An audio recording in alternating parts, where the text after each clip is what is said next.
後來繼續來看台南市的安南區發生一件車禍，有一台轎車先撞到一台機車，然後佫來下撞到路邊3台車了後，並車並離大路中，第一時間駕駛位車頂爬出來，也毋過過一時啊，佫爬倒去車頂。事後警方到場調查，原來伊是食毒駛車，講伊爬出來佫爬入去車頂，有可能是為着要藏毒品。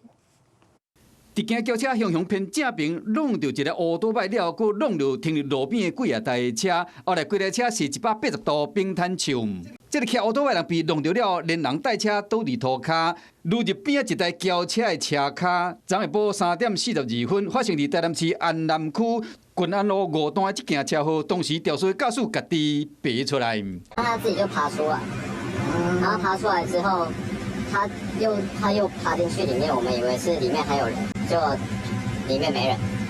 但不知道為什麼他又再爬進去。現場鄉親感覺怪怪，是安怎爬出來查甫人會佫爬入去？警方到現場了，一日調查發現講，這個查甫人有食毒品。警方到場發現自小客車駕駛毒品唾液快篩呈陽性反應。被撞到這個39歲姓陳的男騎士，當時唔知人，經過送醫搶救了後，目前約佇加護病房。46歲姓謝的駕駛食毒了後駛車造成意外，去弄歹4台車，一個人受傷，真正是害人又佫害己，今嘛被依法送辦。